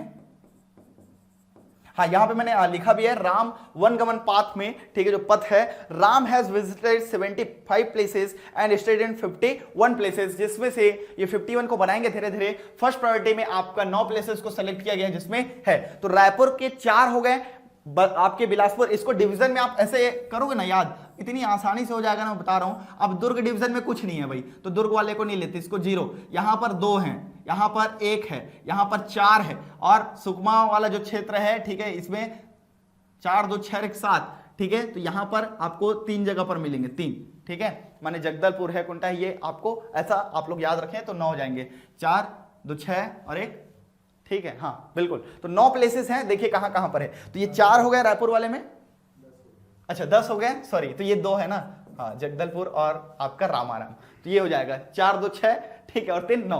तो ये आपके लिए इंपॉर्टेंट है। यहां पर अगर हम बात करें तो ये 4 बड़े इंपॉर्टेंट है। अब ये देखिए, ये पूरा नॉर्थ से साउथ अगर आप लेंगे राम वनगमन पथ तो आसानी से याद रख सकते हैं। सबसे पहले सीतामढ़ी हर चौका, रामगढ़ पहाड़ी, रामगढ़ पहाड़ी को सेलेक्ट किया, सीता बेंगरा, लक्ष्मण बेंगरा और आपका जोगी मारा गुफा, तीनों चीजें शामिल हो जाएंगे। बिलासपुर डिवीजन में सिर्फ 1 प्लेसेस है, वह है शिवरी नारायण, जांजगीर चांपा में जो पड़ता है, क्योंकि माता सबरी के जूठे बेर खाए थे, सबरी का आश्रम है वहां पर, आप लोग जानते हैं, बड़ा इंपॉर्टेंट है, ठीक है। इसके बाद अगर हम रायपुर क्षेत्र में आए तो रायपुर में ही, यहां पर नहीं आए हैं भगवान राम वाला जो कहानी, ऐसा नहीं मिलता है, ठीक है। हालांकि कुछ चीजें रिलेट करती हैं, जैसे दूधाधारी मठ वगैरह हैं, ठीक है। यहां पर सती अनुसुईया का आश्रम जो है वो बोला जाता है, यहां पे भी आए थे ऐसा बताया जाता है, लेकिन उस प्लेस को शामिल नहीं किया है। जब 75 में विजिट किए हैं तो उसमें से एक प्लेस वो भी है। लेकिन जो रायपुर में चंद्रखुरी में माता कौशल्या का जो टेंपल है उसको हाईलाइट किया गया, और सबसे पहली प्रायोरिटी में, क्योंकि वो एक अलग है, ठीक है, और कहीं पर आपको नहीं मिलेंगे माता कौशल्या के टेंपल, वो इसलिए उसको ज्यादा हाईलाइट किया गया है। इसके साथ साथ 3 जगह है, तुरतुरिया ऋषि वाल्मीकि का आश्रम, लव कुश की जन्मस्थली है, याद रखिएगा। राजिम को लिया गया है, यहां पर ऋषि लोमस ऋषि का आश्रम था, साथ ही साथ आपका सिहावा धमतरी, जहां पर आपका ठीक है श्रृंगी ऋषि का आश्रम था। ये आप लोग याद रखें, पुत्रेष्ठी यज्ञ जिन्होंने किया था। ठीक है, ये आपके लिए हो गए। फिर अगर हम बात करें, अब ये रायपुर वाले क्षेत्र हो गए। अब बस्तर वाले क्षेत्र की अगर हम बात करें तो यहां पर दो जगह बड़ा इंपॉर्टेंट है। एक रामाराम को लास्ट में नौवा है, ये शामिल किया गया। इससे पहले जगदलपुर, ठीक है, जगदलपुर जो है इसको भी शामिल किया गया है, जगदलपुर बस्तर में। तो ये दो आपके कहां पे के हो गए, बस्तर क्षेत्र के। तो ये टोटल 9 प्लेसेस हैं। आपसे पूछ सकता है, ठीक है, प्री में भी पूछ सकते हैं, इंपॉर्टेंट है। लेकिन जब इन चीजों को मेंशन करेंगे, ठीक है, अकॉर्डिंग टू द डेटा, ये 9 याद रखने में कोई बड़ी चीजें नहीं है, आपको होनी भी चाहिए भाई, क्योंकि गवर्नमेंट का अभी ये प्रायोरिटी प्रोजेक्ट है। तो ऐसे आप लोग जब याद रखेंगे, ऐसे डेटा आप देंगे, और ये सब के सब गवर्नमेंट के डेटा है, राजपत्र में प्रकाशित भी हुआ है। ठीक है, आप लोग पढ़ सकते हो उन सब चीजों को। इसको जब आप लिखेंगे तो आपको अच्छे मार्क्स दूसरों से कैसे नहीं मिलेंगे। ठीक है, इसीलिए मैं बोल रहा हूं कि ये सारी चीजों को आप बहुत अच्छे से करें। अब ड्यूरिंग हम महाभारत देखते हैं, महाभारत के समय में छत्तीसगढ़ जो है वो कैसा था। तो ये आप देख सकते हैं, महाभारत से रिलेटेड 2 जगह जो है वो काफी फेमस है ना। ये सीन आप लोगों के लिए पुराना नहीं होना चाहिए या फिर नया नहीं होना चाहिए। ठीक है, सॉरी, नया नहीं होना चाहिए, पुराने हैं। ये इसका ओरिजिनल पिक है। अगर मैं बात करूं तो ये राजा मोरध्वज की नगरी बोली जाती है आरंग को। आरंग जो है राजा मोरध्वज की नगरी है, और राजा मोरध्वज अपने दानवीरता के लिए प्रसिद्ध थे, फेमस थे। यहां पर आप देख रहे हैं आरंग कैसे बना, आरा प्लस अंग, आरा होता है ये आपका, ठीक है, और इसी से आरंग बना। राजा मोरध्वज याद रखेंगे, राजा मोरध्वज और राजा ताम्रध्वज आपको पता ही होगा। तो ताम्रध्वज जो है वो पुत्र हैं किनके, आपके दानवीर राजा मोरध्वज के, याद रखिएगा। उन्होंने अपने ही बेटे को, ठीक है, उसको चीर करके खिलाया गया, किसको, इनके शेर को। ये कहानी थी, मैं बताया हूं काफी बार, ठीक है, कि अर्जुन और ताम्रध्वज का युद्ध हुआ। एक बार अर्जुन और आपका बब्रुवाहन का युद्ध हुआ। 2 अलग अलग केसेस मिलते हैं, एक बार अर्जुन और ताम्रध्वज। याद रखिए, ताम्रध्वज जो है वो बेटे हैं मोरध्वज के। मोरध्वज नगरी, राजा मोरध्वज नगरी बोली जाती आरंग को। आरंग के राजा थे राजा मोरध्वज, जबकि, ठीक है, अब मैं बता दूं, ये इनके पुत्र हैं ताम्रध्वज। तो भाई इनके पश्चात उसका उत्तराधिकारी कौन होंगे, तो कौन होंगे आपको भी पता है कि भाई ताम्रध्वज ही होंगे। ठीक है, मोरध्वज के बाद तब जब ये अब बहुत पराक्रमी हुए तो इन्होंने रतनपुर क्षेत्र को भी जीत लिया। इसीलिए ताम्रध्वज का नाम जो है वो रतनपुर क्षेत्र में भी मिलता है। लेकिन यहां पर आरंग वाले क्षेत्र में सिर्फ मोरध्वज का नाम मिलेगा। ठीक है, और इसके उत्तराधिकारी हैं, तो बाय डिफॉल्ट आरंग वाला क्षेत्र जो है वो ताम्रध्वज के में आएगा ही। साथ ही साथ जब इन्होंने अपना पराक्रम और विस्तार किया तो इन्होंने रतनपुर पर भी अपना कब्जा जमाया, और रतनपुर क्षेत्र जो है वो भी ताम्रध्वज के नाम से जाना जाता है। दोनों में अंतर है। एक किताब है ना, काफी पुरानी है, सर हीरालाल की है, आपका एमपी हिंदी ग्रंथ एकेडमी से। तो वहां से मैं आपको रिलेट करके बता दूं कि उन्होंने उल्टा दे दिया है, राजा मोरध्वज को, ठीक है, इनका पुत्र बता दिया है ताम्रध्वज का, जो कि थोड़ा सा गलत है, वो मिसप्रिंट हुआ होगा, तो आप लोग ध्यान रखें। ये आपके आरंग का ही, ठीक है, एक्चुअल में बस स्टैंड में ये बनाया हुआ है नगर निगम के द्वारा, तो ये आप लोग याद रखें। ठीक है, देखिए इसे कहानी जो है वो रिलेट करते हैं। ठीक है, 2 आपको कहानी सुनने को मिलेगी। महाभारत काल में राजा मोरध्वज आरंग रायपुर में शासन करते थे, उनके पुत्र ताम्रध्वज थे। ताम्रध्वज ने युधिष्ठिर के राजसूय यज्ञ को घोड़े से पकड़ लिया, और इस कारण अर्जुन और ताम्रध्वज के बीच आपका युद्ध हुआ है। सॉरी, ठीक है, ये आप लोग याद रखें। एक चीज, एक मिलेगी कहानी। फिर सिरपुर के राजा चित्रांगद थे। तो सिरपुर भी और आरंग भी 2 इंपॉर्टेंट प्लेसेस हैं जो आपके लिए महाभारत से रिलेट करते हैं। इसके साथ साथ मैं और बताऊंगा। ठीक है, ऐसा नहीं कि यहीं पर खत्म हो जाते हैं, आपका रतनपुर भी है और आपका खल्लारी भी है, खलवाटी का, जिसको हम देखेंगे। ठीक है, तो यहां पर अगर हम बात करें, सिरपुर के राजा चित्रांगद थे, इनकी पुत्री का नाम चित्रांगदा था। चित्रांगदा जो है, ठीक है, चित्रांगदा का पुत्र हुआ आपका बब्रुवाहन, और बब्रुवाहन की राजधानी थी आपको सिरपुर, क्योंकि यहीं से सिरपुर से ये लोग रिलेट किए। ठीक है, यहां पर आप लोग ध्यान देना, यहां पर एक कहानी ये भी मिलती है कि बब्रुवाहन ने युधिष्ठिर के राजसूय यज्ञ को पकड़ लिया और अर्जुन और बब्रुवाहन के बीच युद्ध हुआ। जैसे कि ताम्रध्वज और अर्जुन के बीच युद्ध हुआ, एक ये कहानी मिलती है, आपको पता होगा यार। तो आपका ताम्रध्वज जो है वो युधिष्ठिर का, माने जो राजसूय यज्ञ हुआ घोड़ा, उसको पकड़ा ताम्रध्वज ने कि बब्रुवाहन ने। तो मैं आपको बता दूं, वहां पर 2-2 राजसूय यज्ञ हुए थे। ठीक है, ये दोनों कहानी जो मिलती है और दोनों ही सही लगता है, तो आप जान लीजिए पौराणिक जो रेफरेंस हैं वो दो राजसूय यज्ञ जो है महाभारत में हुए थे। तो एक बार की जो पकड़ने की घटना है वो आपका मोरध्वज के द्वारा है और एक बार की जो पकड़ने की घटना है वो बब्रुवाहन की। दोनों अलग अलग चीजें हैं। ये एक्चुअली में ये था, है ना, एंटर था ऐसा, लेकिन ये क्या हो गया, गड़बड़ हो गया, ये मिक्स कर दिया है ना, कुछ कुछ जो इसमें चेंज हो जाते हैं थोड़े से, जो स्लाइड्स होते हैं उसमें एग्जैक्ट नहीं आ पाते, उसके कारण है। तो सिरपुर के राजा, ये आप समझ गए होंगे, तो घोर युद्ध हुआ किनके बीच में, तो बब्रुवाहन और अर्जुन के बीच में भी, यहाँ पर ताम्रध्वज और अर्जुन के बीच में भी। तो दोनों बड़े इंपॉर्टेंट हैं, ठीक है, याद रखिएगा। तो यहां पर अगर हम बात करें, घोर युद्ध हुआ और अर्जुन घायल हो जाते हैं सेकंड वाले में जो बब्रुवाहन के साथ हुए।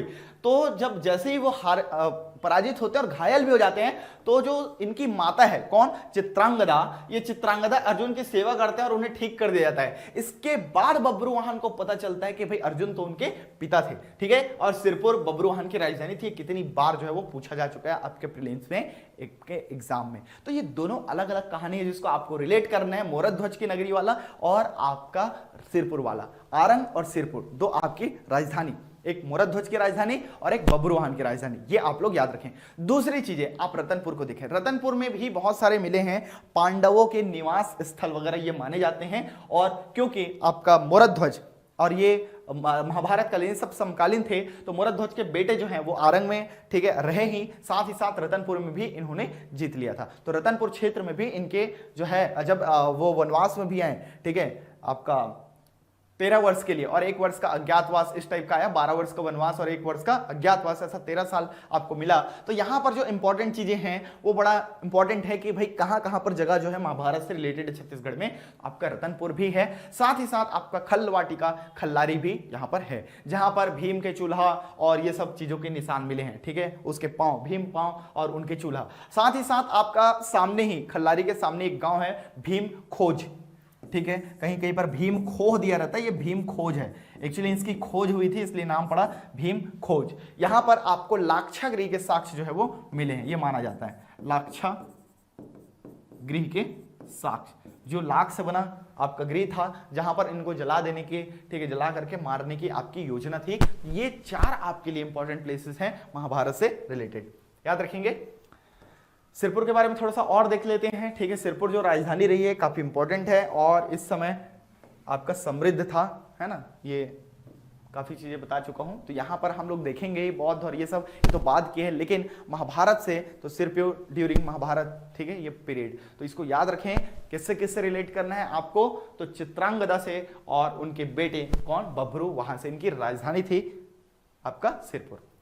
चलिए अब देखते हैं बौद्ध काल या फिर मौर्य काल में हमारा जो छत्तीसगढ़ है उसके बारे में, काफी इंपॉर्टेंट, इससे तो क्वेश्चन आने चालू हो जाते हैं। देखे होंगे आप लोग, है ना, जोगीमारा की पहाड़ी पर खुदा प्रेम लेख। आप लोग कौन नहीं जानता कि देव दासी सुतनुका और देवदत्त की प्रेम कहानी की जो गाथा है वो हम देखते हैं ना, कहां पर है गुथा माने गुदा हुआ ये, ठीक है। तो जोगीमारा की जो गुफा है इसमें उसी का ही जो आप देख रहे हैं ये पिक्चर्स में, ठीक है, ये 5 अलग अलग लाइन पे लिखे हुए हैं, ठीक है। और इसमें क्या लिखे हैं, तो कुछ जो भाषाविद हैं उन्होंने इसको ट्रांसलेट करने की कोशिश की है, किसमें, देवनागरी में।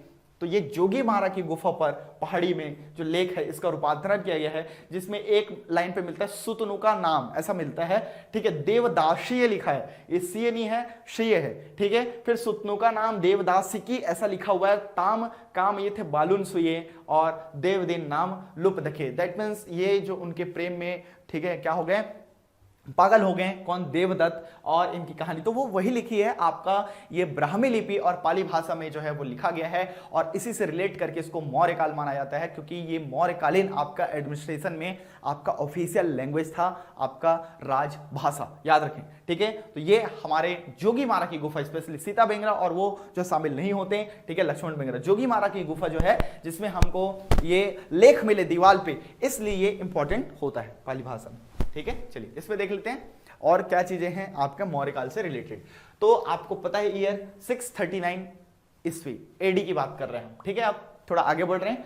चीनी यात्री वेन सांग आए, सिरपुर की यात्रा की और उन्होंने सिरपुर का वर्णन अपने यात्रा वृत्तांत में किया। इन्होंने किताब लिखी थी सीयू की, आपको पता होगा, उसी में ये सारी चीजें मिलता है। उनके अनुसार सिरपुर दक्षिण कोसल की राजधानी थी। ये संभवतः बोले हैं, एकदम कंफर्म नहीं बोले हैं कि उनके अनुसार थी, ठीक है, दक्षिण कोसल की।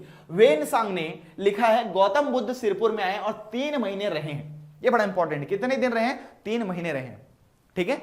तो ये इसके संबंध में कहानी है एक्चुअली में, ठीक है, कि यहां पर सिरपुर के राजा थे आपके विजय रस और श्रावस्ती के राजा थे प्रसेनजीत। प्रसेनजीत काफी बलशाली शक्तिशाली राजा जो है वो माने जाते हैं, ठीक है, सर्वशक्तिशाली पराक्रमी जो राजा माने जाते हैं, लेकिन वो विजय रस से जीत नहीं पा रहे थे। तो उन्होंने भगवान बुद्ध से, ठीक है, निवेदन किया, किसने? प्रसेनजीत ने, कि इसमें संधि करा दी जाए। तो यहां पर आपका जो विजय रस है उन्होंने एक शर्त रखी कि भाई इसके एवज में क्या होना पड़ेगा कि भगवान बुद्ध को यहां पर आकर के रहना पड़ेगा कुछ दिन। ये शर्त कम और रिक्वेस्ट ज्यादा थी हालांकि, ठीक है, तो उन्होंने मान लिया और भगवान बुद्ध उसी के कारण यहां पर आए। प्रसेनजीत हारने लगे तो गौतम बुद्ध से अनुरोध किया सिरपुर के साथ संधि करा दे। विजय रस ने शर्त रखी कि बुद्ध को कुछ समय सिरपुर में रहना होगा। ये एक रिक्वेस्ट भी था। ये काफी अच्छी स्टोरी है और जानकारी बौद्ध ग्रंथ के अवदान सकत और गुत्तर निकाय दोनों में ये चीजें मिलती है, याद रखिएगा। इस क्षेत्र का वर्णन है। बौद्ध धर्म की महायान शाखा के संस्थापक जो काफी इंपॉर्टेंट है बोधिसत्व, ठीक है, नागार्जुन का आश्रम भी सिरपुर में ही था। ये आपको पता होगा। दलाई लामा जब आए थे तो उनके आश्रम में गए थे और पहाड़ी पर जहां पर उन्होंने तपस्या किया था वहां पर वो तपस्या भी किए थे। आपके गए थे उस जगह पर दलाई लामा जी, जो कि आपके बौद्ध धर्म के विश्व गुरु मानते हैं, मेनली तिब्बती गुरु हैं, आप लोग को याद रखें, ठीक है। तो वो सिरपुर आए थे, आपको पता ही होगा।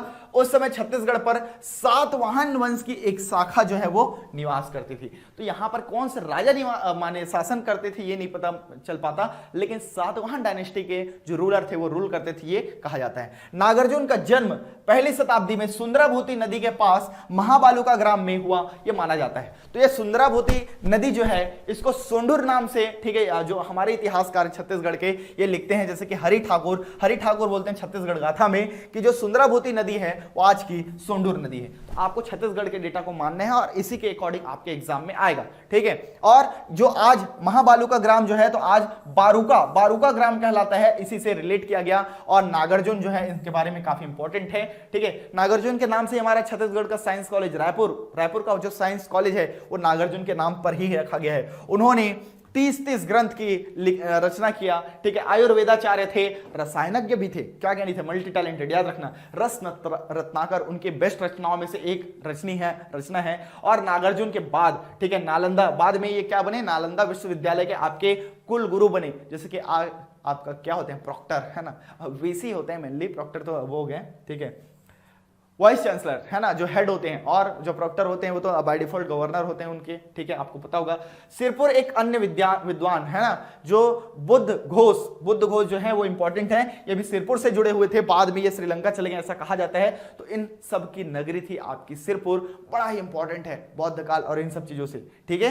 तो मौर्यन एडमिनिस्ट्रेशन, ठीक है। अब देखते हैं सीधा मौर्य से बौद्ध भी जुड़े हुए हैं, लेकिन अब मौर्य से और क्या मिले हमको प्रूफ, इसके बारे में देखते हैं, ठीक है। तो नंद और मौर्य काल, हमने बौद्ध काल देखा जो कि आपके मौर्य से रिलेटेड है, लेकिन दक्षिण कोसल क्षेत्र संभवतः नंद मौर्य का अंग था। ये संभवतः बोल रहे हैं क्योंकि हमको प्रूफ मिली, इसके बेस पे कर रहे हैं। इसकी पुष्टि चीनी यात्री वेनसांग के यात्रा विवरण से होती है, जिसके अनुसार सम्राट अशोक ने, इन्होंने एक बात कही है कि सम्राट अशोक ने बौद्ध स्तूपों का जो निर्माण करवाया, कहां पर, आपके सिरपुर में, ठीक है, सिरपुर में बौद्ध स्तूपों का निर्माण करवाया। 100 से भी ज्यादा, कहीं पर 1000 बोलते हैं, कहीं पर 100 बोलते हैं, तो बहुत सारे बौद्ध स्तूपों का निर्माण करवाया। ये जानकारी मिलती है आपके सीयूके से, ठीक है। सीयूकी इनकी किताब है और उसने छत्तीसगढ़ को क्या बोला, किया सलो। ये आप लोग को बाद में आते रहता है किया सलो। तो भाई ये कुछ और नहीं है, ये कोसल है, कोसल के नाम से जाना जाता था, अब उसको चाइनीज में उसने किया सलो कहा। तो ये किया सलो ऐसा तो लग ही रहे कोसल जैसा, कोई अलग नाम नहीं है, वो याद करना उसको टफ नहीं है, ठीक है, याद रखिएगा। तो यहां पर आप लोग याद रखें, इन्होंने काफी सारे बौद्ध स्तूपों का निर्माण करवाया आपके सिरपुर में। ये आपको कौन लिखा है, वेनसांग ने अपनी किताब में लिखा है। अशोक के साम्राज्य के अंतर्गत आंध्र, कलिंग और रूपनाथ, मतलब जो जबलपुर क्षेत्र है वो आता था, और इसके होने के कारण यहां पर जानकारी उसके अभिलेखों में मिली हुई है, ठीक है। तो ये मध्य का जो छत्तीसगढ़ है भाई, जब राइट साइड आ रहा है, लेफ्ट साइड आ रहा है, साउथ नॉर्थ आ रहा है, तो बीच वाला तो आएगा ही आएगा। ये इस बेसिस पे कहा जाता है कि छत्तीसगढ़ के साम्राज्य के अंतर्गत भी, माने छत्तीसगढ़ भी उनके साम्राज्य के अंतर्गत रहा होगा, ये बोला जाता है डेफिनेटली। और रायपुर जिले के तारापुर, आरंग, उड़ेला, ये 3 बड़े इंपॉर्टेंट स्थान हैं जहां से मौर्यकालीन आहत मुद्राएं, पंच मार्क्ड कॉइन जो है वो मिले हैं। ठीक है, punch marked coin has been found, ठीक है, हैज बीन फाउंड इन आपका तारापुर, उड़ेला, याद रखना, और आरंग क्षेत्र, ठीक है, which is related to Raipur district. This all are, ये तीनों के तीनों जगह आपके रायपुर जिले से ही संबंधित है, बड़ा याद रखना। और इनका वजन 12 रत्ती का है, ये इसका वेट है, रत्ती उस समय चलता था, ठीक है, आने और इनको तकनीकी दृष्टि से प्राक मौर्य काल का भी माना जाता है, ये बड़ा इंपॉर्टेंट है, ठीक है, प्राक मौर्य, ये आपके लिए इंपॉर्टेंट है, मौर्य से भी पहले के ये माना जाते हैं। मौर्य काल के सिक्के और कहां पर मिले, तो अकलतरा, ठठारी, बारगांव, ये बारगांव आपका रायगढ़ क्षेत्र में पड़ता है, याद रखिएगा, चकरबेड़ा बिलासपुर में, तो यहां पर भी इनके सिक्के जो है वो मिले हैं, प्राप्त हुए हैं। इसी काल के पौराणिक स्थल आपके सरगुजा जिले के रामगढ़ के निकट जोगी मारा और सीता बेंगरा की जो गुफाएं हैं, ठीक है, ये बड़े इंपॉर्टेंट है, ये अशोक कालीन लेख से इंपॉर्टेंट है, ठीक है, जो हमने देखा था उनके प्रेम गाथा है, कौन सी भाषा में, तो भाषा और लिपि पाली और ब्राह्मी में थी, ठीक है, जो कि इनकी देवदासी सुतनुका और देवदत्त के प्रेम संबंध के बारे में जानकारी देते हैं। उसके प्रेमी देवदत्त का उल्लेख करते हैं। सीता बेंगरा विश्व की प्राचीनतम आपकी नाट्यशाला या oldest theatre of the world हम बोल सकते हैं, ये मानी गई है। तो ये है आपके मौर्यन से रिलेटेड आपके क्या है प्रूफ्स छत्तीसगढ़ में कि वो रिलेटेड थे। अब देखो पंचमार्क कॉइन ये ऐसे थे, ये कॉइन्स हैं जो कहां कहां पर मिले, मैंने 2 जगह पर इंपॉर्टेंट लिखा था मौर्य काल में, स्पेशली अकलतरा, ठठारी, बारगांव, ये बार है ना, बिलासपुर ये क्षेत्र है, बिलासपुर में कहा चकर जो बेड़ा है वो, फिर तारापुर, आरंग, उड़ेला, ये सब रायपुर के हैं। आदि स्थानों से आहत मुद्राएं प्राप्त हुई हैं और प्राक मौर्य के सिक्के मिले हैं। तो ये इतना है, इसी का वजन जो है आपका 12 रत्ती बताया गया है, ठीक है। तो ये कॉइन आप देख सकते हैं। चलिए आगे बढ़ते हैं हम, अब मौर्य हो गया तो अब सातवाहन जो है वो देखते हैं, ठीक है, क्योंकि टाइम जो है वो काफी हो रहा है। अब देखिए सातवाहन काफी पुराने डेटा तो आप पढ़े हैं, जो नया डेटा मिला मैं सबसे पहले उसी को ही डाल दिया। आपका ये क्षेत्र है आपके खारून नदी के किनारे, खारून नदी, हमने महानदी सभ्यता को तो देखिए, वहां पर बंदरगाह वगैरह मिले। खारून नदी में भी ये बड़ा इंपॉर्टेंट है, दुर्ग में सातवाहन काल के बाजार सीधा सीधा मिले और इसमें सिर्फ ऊपरी जमीन पर मिला, अभी तो खुदाई चालू भी नहीं हुई है, ठीक है। जमीन की ऊपरी सतह पर ही कुषाण और सातवाहन वंश के सिक्के मिले, मिट्टी और हाथी दांत के बने पासे मिले हैं, बर्तन इत्यादि के अलावा मातृका देवी की मूर्ति, ये अपना अगला क्वेश्चन बन सकता है, ठीक है, या फिर आप मेंस में जब आया हो तो इसको जरूर लिखें, ठीक है। अचंभित है और इसमें खुदाई का परमिशन मिल चुका है, ये आप देख सकते हैं। ये इसका स्केल बनाया गया है, ये पासे वगैरह जो बने हुए हैं, ठीक है, हाथी दांत के, और ये बाजार का जो है ये आपको मिला हुआ है। तो ये बड़ा इंपॉर्टेंट है सातवाहन से रिलेटेड। इसके अलावा पूरी चीजें आप जानते हैं। गुंजी का शिलालेख सातवाहन काल का ये प्रमाण है, जांजगीर चांपा में पड़ता है, आपको पता ही होगा गुंजी, ठीक है। इसके साथ साथ आप किरारी का काष्ठ स्तंभ, ये भी शासन आपका रिलेटेड है, ये मटका जैसा आपका बना हुआ है अलग से, ठीक है, ये आप लोग याद रखें। किरारी का काष्ठ स्तंभ सातवाहन काल का प्रमाण है, आपको पता ही होगा। किरारी एक क्या है भाई, एक गांव है, ठीक है, आपके जांजगीर चांपा में, बालपुर के पास है ये।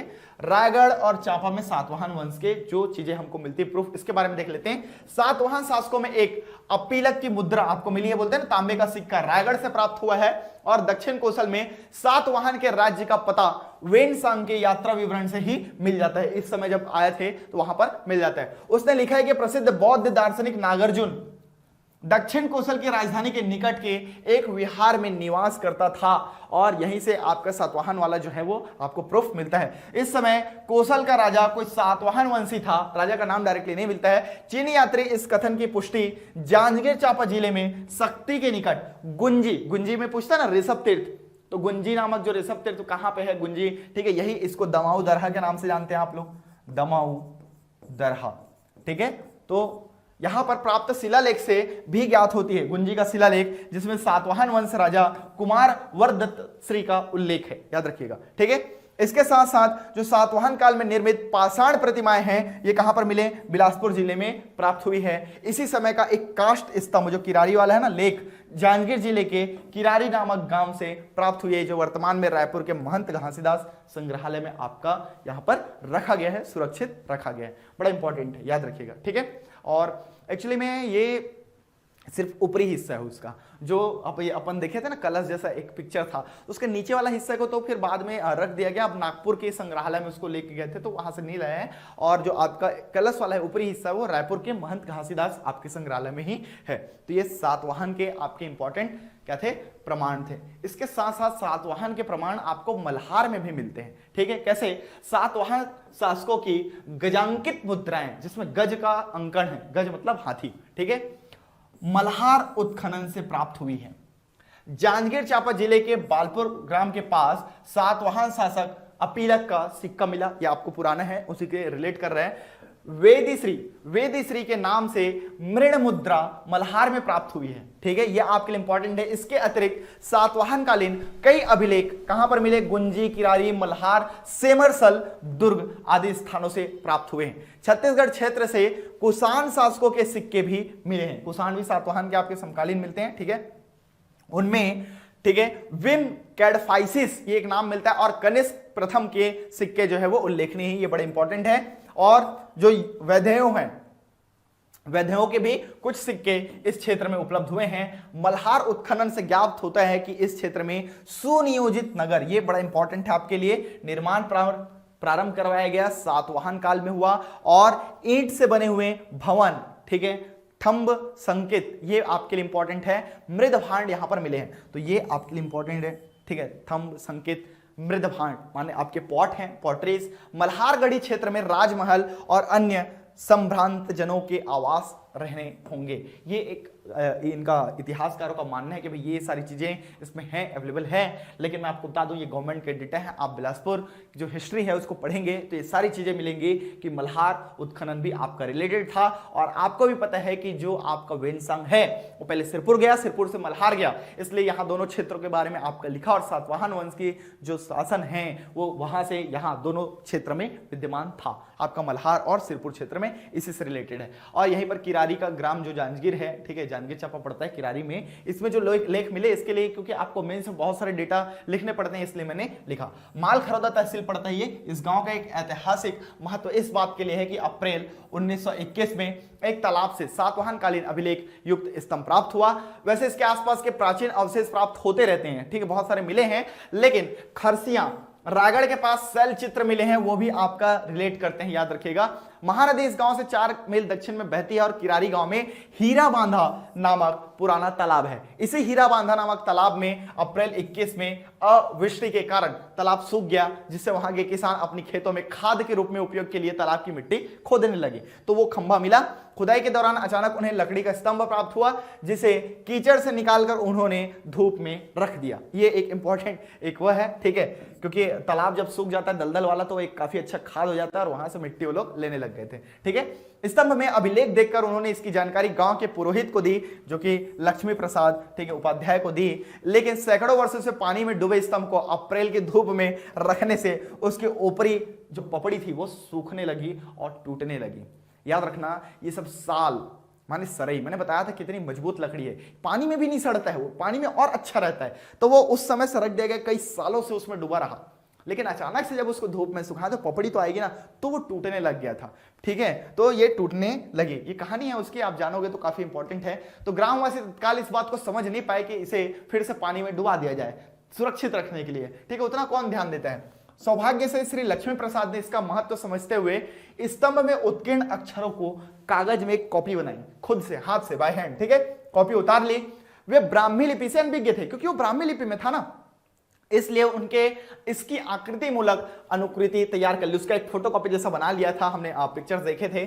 उन्हें इस बात का ज्ञान नहीं था कि लेख किधर से शुरू हो रहा है, भाई इधर से हो रहा है कि इधर से शुरू हो रहा है, क्योंकि ब्राह्मी लिपि पढ़ना तो आता नहीं था। ठीक है, तो ये आपके लिए इंपॉर्टेंट है, कौन सा लिपि ऊपर का है कौन सा नीचे का है, फिर भी जितना दर्द किया वो इंपॉर्टेंट है। ठीक है, लगभग 349 कैरेक्टर्स या अक्षर उन्होंने क्या किया था, नोट किया था, लेकिन 20 से 22 अक्षर ही संरक्षित रह पाए। ठीक है, बच सके। अभिलेख की जानकारी जब बालपुर के श्री लोचन प्रसाद पांडे है ना, काफी बड़े इतिहासकार हुए ना, तो इनको जब पढ़ी तो उन्होंने सरजान मार्शल को, क्योंकि खुद अच्छे पोस्ट में रहे गवर्नमेंट के है ना, इसलिए ध्यान मिलाया। उनके निर्देश पर फिर पुनः उसको पानी में डाला गया, किसको, आपके वही स्तंभ को। तब तक तो बहुत सारा चीज ऊपरी परत छड़ के, ठीक है, सूख करके झड़ गई थी और उतना नहीं रह पाया। फिर रासायनिक उपचार करके नागपुर संग्रहालय में इसको रखा गया।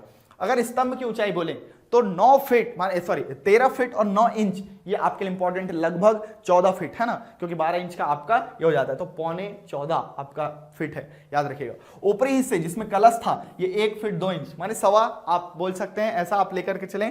एक सकरे गर्दन से शेष स्तंभ से जुड़ा हुआ था, बाद में कलश वाले हिस्से को शेष स्तंभ से काट करके, जो वर्तमान में कहां है भाई, रायपुर संग्रहालय में आपका सुरक्षित है। और स्तंभ जो है बीजा साल की लकड़ी का बना हुआ है, जिसका पानी में टिकाऊपन के कारण छत्तीसगढ़ के तालाबों में स्तंभ के रूप में उपयोग किया जाता है। बहुत सारी जगह पर आपको देखने को मिलेगा, लेकिन ये इनके नहीं पता था।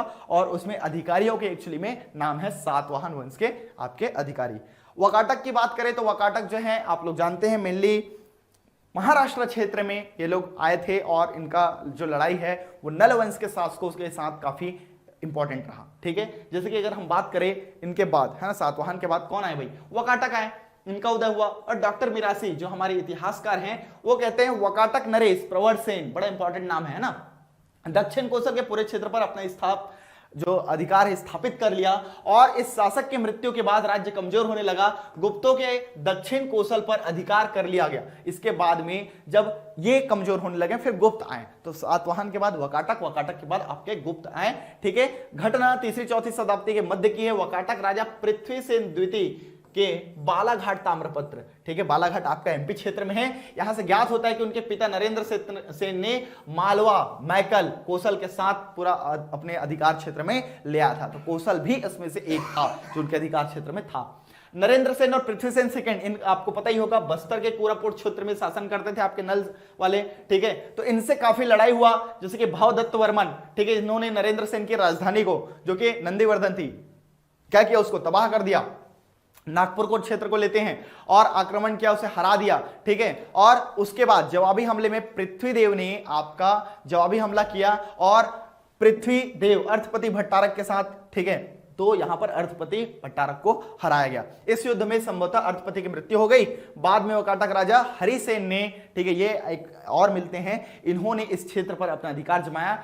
तो चरम सीमा पर इसकी क्या थी भाई, आपका वाकाटकों की यहां पर जो राज सिंहासन था वो चरम सीमा पर था, माने बहुत ज्यादा फले बढ़े। कौन, वाकाटक और ये आपके ये नल वंश वाले। ठीक है, दोनों का लड़ाई होता था, याद रखना। संभवतः त्रिपुरी की कलचुरी ने फिर वाकाटक को समाप्त किया और बाद में दक्षिण कोसल में संभवतः नल राजा स्कंद वर्मन द्वारा नल वंश की स्थापना की। और पुष्करी जो भोपालपट्टनम, हालांकि ये मिलता है आपका जो इनसे 4-5 रिलेटेड हैं, नल वंश के जो शासक हैं उनके कुछ लेख हैं, कुछ शिलालेख हैं, कुछ ताम्र पत्र हैं। ठीक है, उनसे मिलता है, जैसे रिद्धिपुर है, केसरी बेड़ा है, पोड़ागढ़ है। ठीक है, आपका ये स्कंद वर्मन का जो मिलता है, ठीक है, पोड़ागढ़ का अभिलेख, वहां से पता चलता है कि उसने पुष्करी को फिर से बसाया। ये आपके लिए इंपॉर्टेंट है। इसमें बार बार ये प्री में पूछता है और ये इंपॉर्टेंट पॉइंट है कि भारत के प्रसिद्ध कवि कालिदास ने कुछ समय वाकाटक शासक प्रवर सेन फर्स्ट के शरण में बिताए और दुर्ग जिले में पाई जाने वाली एक कांस्य प्लेट, ठीक है, कांसे का प्लेट मिला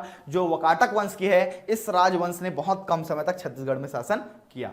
ठीक है, तो ये आपके लिए इंपॉर्टेंट है। और गुप्ता एज जो है इसमें कुछ कुछ मिलते हैं कहानी। ठीक है, इसके बाद आपका जो लोकल डायनेस्टी हैं वो हम लोग करेंगे। ठीक है, तो इसको 2 मिनट जो है वो देख लेते हैं, फिर ये हमारा आपका खत्म हो जाएगा। समुद्रगुप्त जो है ये आपके इंपॉर्टेंट है, प्रयाग प्रशस्ति इलाहाबाद में इसकी जानकारी मिलती है। ठीक है, सारी चीजें इसमें आपको मिल जाएगी। मैं कहानी सुना देता हूं।